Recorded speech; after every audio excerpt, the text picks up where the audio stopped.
Merci de suivre ce rapide survol de l'actualité internationale sur IGFM.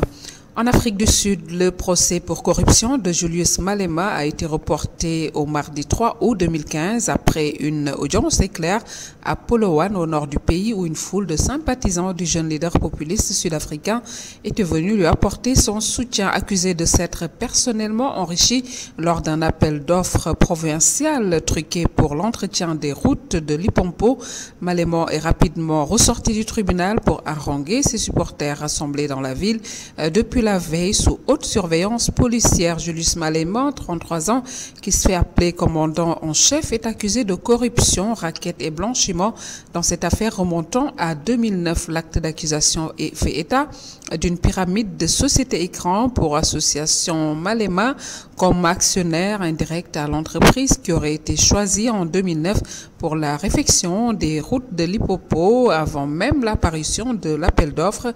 Exclu de l'ANC en 2012 pour des raisons sans lien avec l'affaire, Julius a depuis fondé son propre parti et réussi une percée aux législatives de mai 2014 en promettant la vraie liberté à la majorité noire.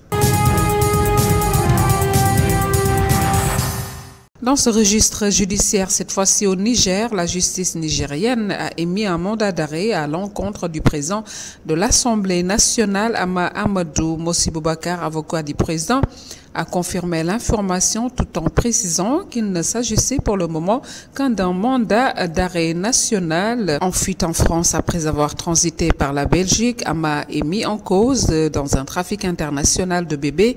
Il a demandé depuis septembre qu'un mandat d'arrêt international soit lancé contre lui afin que la justice française puisse se saisir de ces cas. 17 personnes, dont 12 femmes, parmi lesquelles l'une de ses épouses, ont été inculpées fin juin de supposition d'enfant, un délit qui consiste à attribuer la maternité d'un enfant à une femme qui ne l'a pas mis au monde. Faux usage de faux et déclaration mensongère puis écrouée.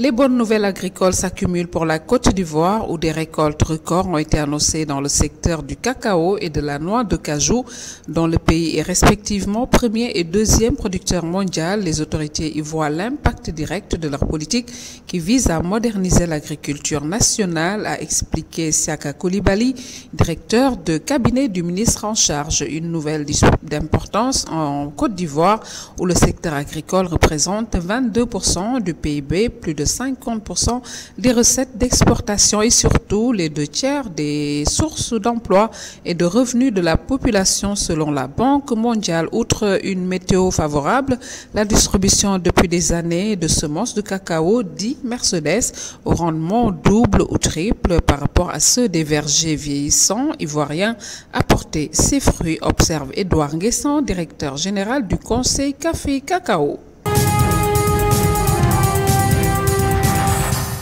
Sur la crise libyenne, première réunion de dialogue sous l'égide de l'ONU, des députés rivaux du nouveau Parlement libyen se sont retrouvés lundi 29 septembre en début d'après-midi pour amorcer des négociations de sortie de crise. L'ONU a salué une rencontre positive qui s'est achevée sur un appel au cessez-le-feu dans tout le pays et qui devrait être suivi d'autres réunions après la fête de l'Ada.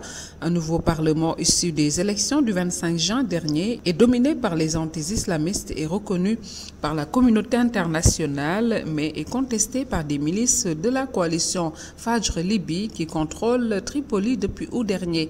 Il y a quelques jours, les membres de ce Parlement ont trouvé refuge sur un ferry grec amarré dans la ville de Tobruk, l'un des derniers territoires sous sa juridiction.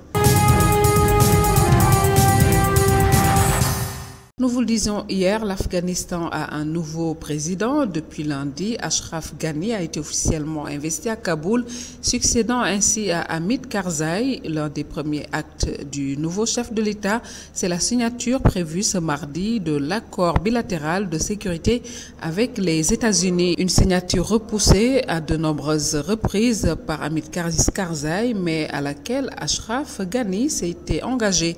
Concrètement, cet accord bilatéral doit autoriser autorisé environ 10 000 soldats américains à rester en Afghanistan entre 2015 et 2016. Les États-Unis devraient aussi conserver une dizaine de bases à travers le pays. Ils sont encore environ 40 000 actuellement puisque leur départ doit s'achever d'ici la fin de l'année.